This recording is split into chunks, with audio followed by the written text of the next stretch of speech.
Il a fait du bois sa passion, il en fait un peu ce qu'il veut. Des blocs-notes, des stylos, des trophées, des cartables, des cartes de visite et que sais-je encore. Lui, c'est Kali Qualité, promoteur de l'entreprise éponyme. Il a accepté d'ouvrir les portes de son univers au coin de l'entrepreneur sur MC Business TV. Bonjour et bienvenue à tous.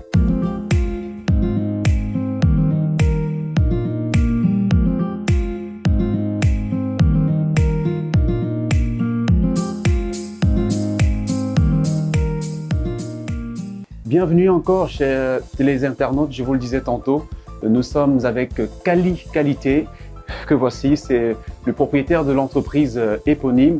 Je vous ai dit, il fait du bois ce qu'il veut. Il a accepté de nous ouvrir les portes de son usine. Bonsoir et bienvenue sur MC Business TV, Kali Qualité. Bonsoir MC Business TV, bonsoir à tous les téléinternautes, c'est ça? J'ai suivi, vous avez dit tout à l'heure téléinternautes. Vous trop facilement. Hein. Bonsoir à tous les téléinternautes. Je vous souhaite un bon moment avec moi pendant ces 10 à 15, 20 minutes d'échange. Oui. Je serai ravi de vous partager ma petite expérience et vous dire d'où on est parti jusqu'actuellement et où est-ce qu'on va aller. Ouais, tout à fait. Commençons par la première question parce que certainement, il y en a qui ne vous connaissent pas encore, même si vous êtes là depuis une quinzaine d'années. Alors, Kali Qualité, si vous devez présenter l'entreprise de façon plus intégrale. Je vais commencer par vous définir ce que veut dire Kali. Oui. Kali, c'est un mot dans ma langue maternelle qui veut dire « ne dors pas ». Ok. C'est littéral, ça c'est Kali. Ah, ne dors pas. Ne dors pas. Kali, la qualité. Oui. Ne dors pas, s'il t'arrive de dormir, ne dors pas trop. Oui. Qualité. Kali. Au lit d'aga qualité. Voilà ce que Kali veut dire. Beaucoup de personnes ne savent pas. Ouais. Bon, je me nomme Cyril Tekam. Beaucoup de personnes ne connaissent pas mon nom. Aujourd'hui, le nom de mon entreprise est devenu pratiquement mon nom. Vu que c'est le nom que j'ai donné à ma progéniture, il s'appelle Kali tous. Donc les gens pensent que je m'appelle aussi Kali. Mais je me nomme Cyril Tekam. Oui. Kali, comme je disais tantôt, veut dire ne dors pas. Comment est-ce que tout ceci a commencé? J'arrive à Yaoundé et je vais à l'Institut Goethe. Je vais faire des cours de langue d'allemand pour aller étudier en Allemagne. Entre-temps, je suis à l'Université Scientour, l'Institut Scientour supérieur, où je fais des cours d'informatique de gestion. Pendant ce temps, j'achète des jouets en friperie que je revends. J'achète des jeux, des jouets éducatifs que je revends. Et puis, il naît une frustration en moi en fait. Je dis, pourquoi est-ce que je dois acheter des jeux et des jouets en friperie pour revendre alors qu'il y a du bois dans mon pays? Peu à peu, je commence à m'intéresser à cette activité qui est assez rentable à l'époque pour moi. J'ai dit, je vais en Allemagne, je vais étudier, je vais déjà même que on a commencé à me désillusionner un peu avec l'informatique quand je suis arrivé au niveau supérieur. Ouais. J'avais une large avance sur ce qui se faisait depuis la classe de 3e, seconde, première, terminale. J'avais une grosse avance en informatique, je faisais des langages assez évolués. Mais bon, quand j'arrive à l'université, on recommence par le Pascal que j'avais fait déjà peut-être 4 ans plus tard. Je m'intéresse plus à vendre des objets et puis je vends, je trouve mon compte, je vends, je trouve mon compte. Et après, je me dis, mais comment est-ce que je peux les fabriquer sur place? Puisque le même jouet que j'ai acheté aujourd'hui à la friperie pour revendre, il s'avère que 2 jours plus tard, il y a une maman qui a vu ce jouet et qui ne l'a plus. Oui. Parce que moi, j'ai déjà vendu. Et puis elle dit, non, mais le jouet que tu avais hier, là, j'ai dit que maman, j'ai déjà vendu. Et puis c'est comme ça, je me pose la question, comment je fabrique ces jouets-là moi-même? D'accord. C'est de cette question, de ce problème à résoudre que je mets en branle mon cerveau pour décider comment est-ce que je gère ça. Je rencontre un papa, Papa Mathias, je constate qu'il fabrique des jouets en bois. Oui. Je fais mes classes chez lui, je deviens un fabricant de jouets en bois. Je dis à ma maman, bon, je ne vais plus en Allemagne. Tu as prévu combien pour ma caution et tout ce qui allait, dépose ça dans ma main. Elle me dit que tu es un peu zinzin là. On ne peut pas mettre autant d'argent dans ta main. Tu as quel âge? Voilà, entre les mains d'un jeune homme. Oui, tu as quel âge? C'est un gros et risque. puis elle a fait le peu qu'elle a pu. Et c'est comme ça que je démarre Kali. Je commence à fabriquer des jouets en bois. Oui. À peine j'ai engagé mon initiative de fabrique de jouets en bois, je prospecte. J'ai l'UNICEF qui me fait confiance, qui me passe une première commande, qui me passe une deuxième commande. Oui. Et ça permet C'était quoi le volume de la commande? Bon, en termes de volume financier, c'était des affaires de 2 millions comme ça. Ouais. Ça, c'est, oui. Donc, les 2 premiers millions, c'est à quel âge ça? Non, passons de... D'accord, si vous voulez. Alors, qualité, vous avez commencé par les jouets. Oui. Les jouets en bois, mais aujourd'hui, on ne parle plus seulement des jouets. Vous fabriquez des blocs-notes, des sacs et des trophées, plein de choses, des ustensiles de cuisine en bois. Comment vous êtes parti des jeux en bois à tout cela aujourd'hui? Je me suis découvert des talents artistiques. J'ai constaté que je ne savais pas le faire. Je sortais de l'informatique avant, de l'électronique. Les petites machines que j'ai commandées dès le départ pour fabriquer mes jouets en bois, je me suis rendu compte qu'avec les mêmes machines, je pouvais fabriquer beaucoup d'autres choses que les jouets. Ouais. Il fallait que je laisse libre cours à mon imagination et que je commence à faire de la créa. Ben, si je fais ceci, si je fais cela, je faisais des expériences, celle-là c'est cousu de fil en aiguille, mais je peux fabriquer une spatule. Une spatule c'est quoi? C'est un morceau de bois qu'on a découpé et puis je fabrique, je vais voir maman, regarde c'est comment, elle dit ben, c'est bien, ok, je peux fabriquer les spatules.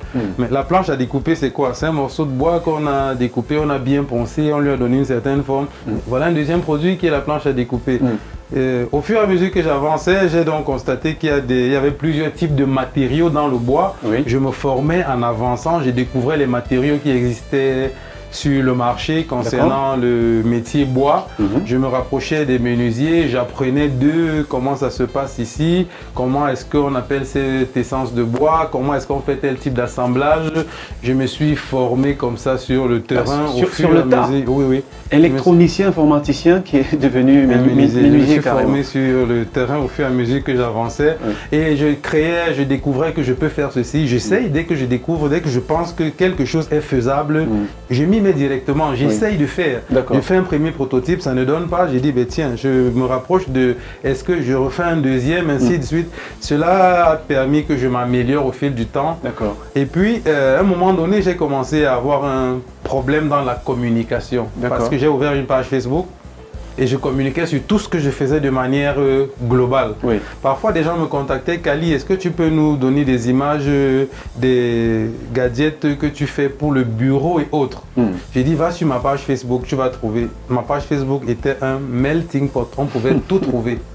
C'est ainsi que j'ai dit, ben, il faut que je commence à segmenter ce que je fais. Dans ma segmentation, j'ai commencé à créer des marques. J'ai dit, bon, tout ce que je vais faire maintenant, qui est jeu et jouet, c'est Kali Jeu. D'accord. C'est comme ça que je crée une page Facebook. Là c'est la première marque. Kali Oui, Jeu. Kali Jeu. C'est comme ça que j'ai créé une page Facebook, Kali Jeu. J'ai dit tout ce qui est accessoires de bureau, gadgets de communication en bois VIP, je vais nommer ça Woody. J'ai créé la marque Woody. Ça c'est pour la communication. Oui, ça c'est beaucoup plus pour la communication parce qu'en interne, c'est la même entreprise qui fait tout ça. Tout ce qui est horlogerie, tout ce que je crée qui va dans le sens de l'horlogerie, je donne le nom horlogiste. Horlogiste. Horlogiste. Ça c'est la troisième marque. Oui, horlogiste pour tout ce qui est horlogerie, tout ce qui est ustensiles de cuisine, tout ce qui est, concerne l'art de la table, la cuisine et autres, Blanry. Bon, vous allez demander peut-être, Blanry c'est les deux prénoms de ma femme combinés, Blanche et Henriette que j'ai combiné, j'ai fait une marque. Elle va être bien contente. Que j'ai fait une marque. Horlogiste, je cherchais quelque chose pas trop loin du mot horloge. Donc dans mon brainstorming, j'ai dit que je veux quelque chose qui n'est pas loin du mot horloge. Et c'est comme ça, il dit, ben, si je prends horloge, j'ajoute une terminaison qui sonne bien. J'ai cherché IS, j'ai cherché IZ, j'ai cherché beaucoup de terminaisons. Et après, j'ai opté pour horlogiste. Donc c'est HORLOGIS. GIZ, autant pour moi. Horlogiste, un peu comme, parce que le slogan c'est horlogiser votre intérieur, horlogiser. Donc il y a ça, on va pas rentrer là directement dans comment est-ce que je gère ces marques-là. Puis j'ai dit, ben, un jour j'ai dit, j'ai fait électronique à l'école. J'ai appris à faire des câblages de baffles, des amplificateurs, c'est ce qu'on faisait à l'école. Aujourd'hui je suis ébéniste, je suis dans les métiers du bois. Mais pourquoi est-ce que je ne combinerais pas les deux? C'est ainsi que j'ai décidé, ok, je vais m'attaquer à des baffles de meilleure qualité avec un beau design et autres. Et je crée la marque Nano. Nano? Oui, Nano qui est... NA c'est pour Nathan, un de mes fils. NO c'est pour Noé, un autre de mes fils. C'est une révélation autour de cette créativité-là. Donc, je crée la marque Nano, je vous écoute. Oui, justement, c'est plusieurs marques en fait. Oui. Mais il y a surtout une marque qui vous a fait connaître un peu partout en Afrique, c'est Cali Trophy. Cali Trophée. Oui, Cali j'ai oublié de parler de Cali Trophée tout à l'heure, oui. Oui. Bon, quand j'ai aussi commencé à constater que je pouvais faire plein de choses, faire des trophées, bref, au fur et à mesure que j'avance, je me constate de nouveaux talents, je peux faire un trophée, c'est quoi? Et puis, autre chose que je fais, c'est que au moins une fois par semaine, je parcours les magasins. Quand je suis à Douala, je le fais tout le temps. Je parcours les magasins. Je regarde ce qui est importé et que j'estime qu'on ne devrait pas importer ça et que ça pourrait être fait sur place. Oui. Ça, c'est une manière que j'ai d'analyser le marché, d'analyser le futur et autres. Je dis, mais pourquoi? C'est comme ça que je me mets dans l'horlogerie. Oui. Je me rends compte que dans tous les magasins dans la ville, on vend des horloges. Et ça se vend au quotidien. Je dis, mais et si moi je m'engouffre sur ce segment de marché aussi, je peux apporter ma touche personnelle en ce qui concerne les horloges. Exactement. C'est la même chose pour les trophées. Je constate que les trophées se vendent partout. J'ai dit, mais je peux décider des trophées, je peux faire des trophées en bois, au fur et à mesure que j'ai avancé, j'ai pu acquérir un laser métal, un laser pour graver sur le bois, une sableuse, mais je peux manipuler plusieurs matières. Et un trophée, c'est quelque chose qui se veut d'être beau, des alliages de plusieurs matières. C'est ainsi que tout cela se fait au même moment. Donc, horlogiste, nano, horlogiste, nano, oui, je pars des constats. Je dis, mais pourquoi est-ce qu'il y a tellement de choses comme ça qui sont importées et pourtant, nous aussi, on peut s'engouffrer dans cette brèche. Parce qu'on a la matière première, on va y revenir tout à l'heure. Mais est-ce que vous pouvez lister à tout hasard comme ça quelques-unes de vos grandes réalisations pour quelques marques? Parce qu'on sait que vous avez fait de grandes choses, vous avez même exporté vos produits au-delà du Cameroun, notamment au Tchad et dans les autres pays. Je dirais déjà, si on parle de Cali Trophée, la plus grosse réalisation, une des grandes réalisations que j'ai fait avec Cali Trophée, c'est pour la FANAF. Oui. Je crois que c'est la Fédération africaine des assurances. Ils m'ont commandé leur événement au Gabon. 2020. Oui, ils avaient un événement au Gabon, ils ont dû contacter. Vous voyez, on a traversé tous les Gabonais qui étaient là et puis on a dit, c'est au Cameroun qu'on peut trouver quelqu'un qui nous fait de bons trophées. Oui. Et des trophées qu'on a remis à des personnes qui sont encore reparties du Gabon. C'était pas pour des gens qui étaient là, il y avait un événement international. Oui, il y avait un événement international au Gabon, ils m'ont commandé des trophées. J'ai eu à faire des trophées pour les RSI Awards, avec, où vous avez vu forcément sur Internet, je remets un sac à Samuel Eto'o. Ça, c'est le sac, c'est Woody. Les trophées que l'organisateur de l'événement a commandé, c'est Cali Trophée qui a fait les sacs. Je lui ai remis une horloge à Samuel Eto'o en forme du monument à l'unification. Mais là, c'est horlogiste. Vous voyez, c'est différentes marques qui sont toutes des marques de Cali qui avancent au quotidien. Bon, chaque segment a sa clientèle. Chaque segment a sa clientèle. Vous voulez les horloges pour votre maison, vous voulez personnaliser une horloge, alors que cette entreprise, elle veut des stylos en bois, ou bien veut des blocs-notes, des agendas couverture en bois. Ça, c'est Woody qui va s'occuper. Oui, dans le sens de la communication. Là, je dis c'est Woody qui le fait. Mais à la fin, tout ça, c'est Cali. Nous avons fait des trophées qui sont allés en France. Nous avons fait des blocs-notes pour monsieur Sheldon Yellen. Oui. C'est un milliardaire américain, Sheldon Yellen. Ah, donc vous avez fait des choses pour les Américains alors. Oui. Et c'est intéressant ça. Alors, qualité, vous faites du bois ce que vous voulez. Le bois vous obéit, comme qui dirait, comme un esclave qui obéit à son maître. Dites-nous, d'où vient la matière première? On sait que le bassin du Congo, le Cameroun n'est pas loin, est très riche en essence et tout, mais d'où vient la matière première que vous utilisez pour toutes vos productions?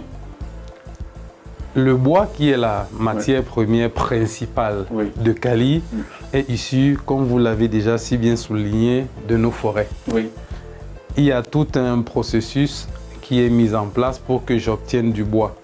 Du scieur qui a scié une bille de bois en forêt, du transporteur qui l'a transporté. Et dans les dépôts de bois, nous avons des dépôts de bois dans nos villes où on trouve du bois. D'accord. Donc dans ces dépôts de bois, nous y allons, nous achetons du bois. Toutes les essences. Le Cameroun, le bassin du Congo, comme vous avez dit, est riche en essences forestières. Exactement. En partant du Wenge, Iroko, Bubinga, Dibolo, Ayus, Bété, Padouk, Pachiloba, Zingana. On ne va pas y passer toute la soirée quand même. Toutes les essences de bois. Nous avons une usine sur Douala, il y a une usine italienne sur Douala qui nous fournit en plaquage et en bois reconstitué. Oui. Donc voilà nos sources d'approvisionnement en ce qui concerne le bois. Alors vous, quand vous avez eu le bois, il faut passer à l'étape de la transformation. Je vais par exemple, avec votre permission, prendre ce bloc-notes. C'est quoi le processus de production d'un bloc-notes comme celui-ci? Il est long, hein? Oui. Il est long. En quelques mots. Il faut pouvoir fabriquer la couverture qui est faite avec un bois ultra fin. Il faut pouvoir fabriquer la couverture. C'est un processus. Il faut coller, il faut poncer, il faut vernir jusqu'à obtenir cette feuille-là. Bon, maintenant, quand nous avons cette feuille-là, c'est un peu comparable à une feuille de carton qu'un imprimeur a pour faire ses blocs-notes. À la différence que les nôtres, ils sont en bois. D'accord. On fait le bloc-notes, on imprime le papier. Là, c'est un processus pas compliqué, imprimer du papier. Et puis, on fait la rayure, comme vous avez vu. Et le bloc-notes, lui, il est prêt. Et vous avez un bloc-notes assez, je dirais quoi, pas comme les autres. C'est assez authentique. Ouais. Et vous savez, le bois a ceci de particulier qu'il se patine avec le temps. D'accord. Vous voyez, le bois, lui, se patine avec le temps. Je prendrai, se patiner avec au fur et à mesure que vous l'utilisez, il se lustre encore plus. D'accord. Il se lustre encore plus. Le bois, c'est une comme matière... du bon vin, quoi, alors. Le bois, c'est une matière vivante. Je vais vous montrer, par exemple, là, c'est 2 blocs-notes. Vous voyez, là, on a 2 blocs-notes, mais vous avez les textures qui sont différentes. D'accord. Ce qui fait l'unicité de nos produits. Chaque produit est unique. D'accord. Donc, j'ai produit 500 blocs-notes, par exemple, pour une entreprise, mais à la fin, le bloc-notes que vous avez est différent de ce que l'autre a. Contrairement à un bloc-notes qui est imprimé avec une couverture en carton imprimé, c'est le même carton, c'est un processus industriel. Le bois étant une matière vivante, d'un morceau de bois sur un tronc de bois, sur les 10 premiers centimètres, dès qu'on arrive à 30 premiers centimètres, la structure n'est plus la même. Oui. Vous comprenez un peu ce que je veux dire. La structure n'est plus la même. Si je prends cette feuille de bois et que je décide que mon bloc-notes commence d'ici à ici, vous vous rendez compte que si je viens faire un autre bloc-notes qui va de là à là, on a les fibres de bois qui ne sont pas les mêmes en haut qu'en bas. Ce qui fait que ça lui confère un caractère particulier, un caractère unique. À chaque fois que vous avez un produit Woody dans votre main, à chaque fois que vous avez un produit Kali dans votre main, sentez-vous heureux, vous avez un produit que personne d'autre n'a. Justement, ça coûte combien un bloc-notes? Pour ne prendre que l'exemple du bloc-notes. Après, on peut revenir sur certains produits, si cela vous dit, mais un bloc-notes comme ça là, quand vous tenez compte du coût de production. Le bloc-notes peut varier de 15 000 francs la pièce à 5 000 francs, dépendamment du type de bois qui est mis à l'intérieur, du type de papier, du niveau de finition qu'on atteint. On peut être en entrée de gamme, en milieu de gamme ou en haut de gamme, et dépendamment de la quantité. D'accord. Parlant de la quantité, et là, on va toucher à peu près tous les produits.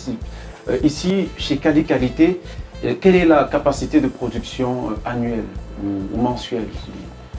Les capacités de production chez nous ne sont pas de petites capacités, mais elles ne sont pas non plus illimitées. Nous nous adaptons suivant les commandes qui arrivent. D'accord. Donc, il y a des mois, on peut se retrouver en train de produire 500 blocs-notes, 1000 blocs-notes, 2000 blocs-notes, dépendamment de la demande. Puisqu'actuellement, nous sommes encore plus dans un marché de commandes. Donc, c'est les clients qui commandent et puis nous produisons. Nous nous préparons à nous lancer sur un marché du grand public où nous allons commencer à produire des gros volumes pour que cela puisse se retrouver dans des grandes surfaces et autres. Et là, maintenant, nous serons facilement prêts à répondre à ce type de questions. Quelle est la capacité de production? Parce que nous savons que chaque mois, qu'il pleuve ou qu'il neige, on a des objectifs à atteindre de production pour que l'équipe de vente ait des objectifs aussi de vente à atteindre. Mais là, actuellement, nous travaillons plus sur la commande. Nous avons des commandes de bloc-notes. Vous avez vu ça un peu partout. Il y a un certain nombre d'entreprises qui nous ont passé des commandes de bloc-notes. Nous sommes en train de produire pour eux. Ah, ça c'est super. Pour ceux qui regardent l'émission depuis le début, on espère que vous buvez du petit lait avec, on va dire, ce génie du bois. Il en a fait sa passion et vous savez désormais vers qui vous retournez, peu importe où vous êtes, parce qu'il exporte également en Afrique. Il est du Cameroun, il est à la tête de Kali Qualité. Généralement, Kali Qualité, les entreprises ou les entrepreneurs rencontrent des problèmes, les difficultés liées à la recherche de la ressource humaine de qualité, ou alors des financements pour booster la production. Est-ce que c'est votre cas, vous, dans votre domaine? Je ne Votre sais domaine pas qui s'il y a- est très innovant d'ailleurs. Je ne sais pas s'il y a un seul entrepreneur là sur la place publique au Cameroun qui vous dira qu'il n'a pas ces problèmes-là. Oui, C'est le nerf de la guerre. oui. Le CFA, l'argent. Ouais. là, Mais c'est après 15 ans compliqué. d'existence, vous rencontrez les mêmes Pour problèmes? une entreprise comme la nôtre, voyez-vous, dire qu'on a 15 ans d'existence, c'est parfois c'est beau. Hein, c'est beau. J'ai décidé, dès le jour où je me suis lancé, à créer légalement une entreprise. Oui. Ce qui fait que j'ai 15 ans d'existence de manière légale. Vous voyez un peu. Mais c'est pas Avec tout ce 15 que ans. cela implique, en C'est fait. pas 15 ans d'existence où ça a commencé à être rose, il y a cela 15 années. Non. Et donc vous devez comprendre que peut-être même pendant les 5 ou les 6 premières années, l'entreprise était juste moi seul. D'accord. Vous voyez un peu, Oui. le temps d'affiner tout ce que je faisais, le temps de faire mes différents échecs, surtout que même actuellement, j'en fais encore. Aujourd'hui, Kali, c'est environ 10 personnes qui y travaillent. D'accord. Vous voyez, on a environ 10 personnes qui travaillent et nous avons de gros problèmes financiers, pas de petits, de gros problèmes. Oui. Une fois, il y a une chaîne de télé concurrente qui est passée discuter avec moi et ils m'ont demandé, c'est une chaîne déjà gouvernementale, que si l'État voulait vous appuyer, vous avez besoin de combien? Ça leur a surpris quand je leur disais que mes besoins sont à l'ordre d'1 milliard de francs. Actuellement, je prépare je suis en train de travailler avec un cabinet pour rédiger un business plan assez solide D'accord. et pouvoir faire une levée de fonds. La levée de fonds que nous envisageons faire dans les mois qui viennent, c'est une levée de fonds de 300 millions. D'accord. Vous avez des problèmes en termes d'équipement? Nous avons des machines. problèmes, des gros problèmes d'équipement. Ce Oui. que nous faisons, c'est, pour moi, ce que nous faisons là, c'est encore de la débrouillardise à un niveau vraiment très bas. Oui. Il faut pouvoir passer à un certain cap. Il faut passer, si nous voulons produire et véritablement, certes, nous avons exporté, mais c'est quoi comme exportation? C'est des grands événements et autres, ça donne de la notoriété, mais ça ne fait pas vraiment du cash. D'accord. C'est des gros événements, on t'a commandé, ça te donne de la notoriété. Kali est connu ici, Kali est connu là-bas, mais nous avons besoin d'exporter 3 conteneurs de bloc-notes comme ça sur le marché européen américain par mois. Oui. C'est là où nous dirons vraiment que ok, nous nous sommes inscrits dans le fichier des exportateurs au Cameroun. D'accord. Déjà que l'État de plus en plus ne voudrait plus exporter les billes de bois. L'État voudrait exporter des produits finis. D'accord. Dans le bois, on a la première transformation du bois qui est la coupe et autres là. Oui. Il y a la deuxième transformation et la troisième transformation dans la nomenclature des différentes transformations du bois. Oui. Ce que nous faisons là, c'est de la troisième transformation. Et c'est là où il y a une réelle valeur ajoutée. C'est là où il y a une vraie plus-value. Parce que le blanc, il nous coupe une bille de bois ici. Bon, excusez quand je dis le blanc, peut-être il y a des blancs qui regardent, mais c'est le blanc. Nous n'avons pas beaucoup d'entreprises qui font dans la foresterie. Ah oui, évidemment. Quand il nous coupe une bille de bois, mais c'est pour aller se faire des milliards avec. On peut se faire ses propres milliards chez nous au Cameroun, Oui. juste avec une bille de bois coupée. Ouais, la preuve, qualité. On va bientôt sortir de cette émission. C'est dans un laps de temps très court. Alors qualité, au-delà du projet de levée de fonds qui vous cogne dans les veines, quel est à très court terme ce que vous entendez faire pour passer un cap dans votre initiative entrepreneuriale? Nous comptons mettre sur pied le Kali School of Art. Oui. À présent, nous pensons déjà, au bout d'un certain temps, au bout de tout ce temps que nous avons cheminé, mes collaborateurs et moi, Oui. commencer à transmettre Oui. cette expérience que nous avons déjà emmagasinée. Il faut préparer la relève. Oui, nous commençons déjà à transmettre. En même temps, nous transmettons pour préparer la relève. En même temps, nous voulons transmettre parce que après les 300 millions que nous sommes en train de chercher pour passer un certain cap, nous voudrons bien faire une autre levée de fonds de 5 à 10 milliards. Oui. Parce que là, nous voulons faire une big factory. D'accord. Et dans cette factory, il faudrait qu'il y ait des gens suffisamment calés, suffisamment formés. Et nous passons d'abord par la phase du Kali School of Art où nous allons former le maximum de personnes qui sachent faire ce que nous savons faire oui. pour pouvoir mettre une usine sur pied et avoir de la ressource humaine directement qualifiée. Ah, c'est super comme projet et on vous souhaite d'ailleurs bon vent pour cette initiative Qualité. Merci de tout cœur, du fond du cœur, de nous avoir ouvert les portes de votre usine où nous avons passé un bon moment de conversation entrepreneuriale, pour ainsi dire, autour d'une initiative assez unique, assez originale Je ne sais pas si vous avez un dernier mot à tous les téléspectateurs de MC Business TV. Donc je vous dis merci d'avoir choisi Kali et à tous les... Il y a un mot là qui est en train de m'échapper. À tous les télé-internautes. Les télé-internautes. Ouais. Et à tous les télé-internautes qui regardent, je dirais merci d'avoir pris ce moment pour m'écouter, pour écouter ce que j'avais à dire, ce petit parcours de Kali, parce que Kali, 15 ans pour nous, c'est rien. Nous voudrions que Kali, bien après, nos descendants soient en train de fêter le bicentenaire de Kali. Ça, c'est ce qu'on pense. On pense que Kali va durer. Comme ces entreprises, nous voyons souvent 5305, 5700 Oui. et autres. Nous pensons cela de Kali. Et pour encourager Kali, nous vous demandons, chers... Télé-internautes. Ok, chers télé-internautes, nous vous demandons d'acheter les produits Kali en particulier et d'acheter des produits made in Cameroun en général, en faisant des achats de produits locaux, des produits fabriqués au Cameroun. Vous contribuez à ce que le pays avance un peu plus. Arrêtons de passer notre temps à consommer ce qui est importé alors qu'on a des produits de substitution sur place, bien faits et qui rivalisent avec ceux qui viennent d'ailleurs. Et parfois les coûts sont bas. Donc arrêtez un peu votre snobisme, je veux consommer ce qui vient de Mbeng et consommer Camer.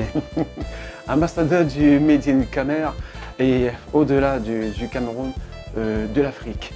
Merci à tous et à chacun d'avoir suivi cette émission, le compte d'entrepreneur sur MC Business TV.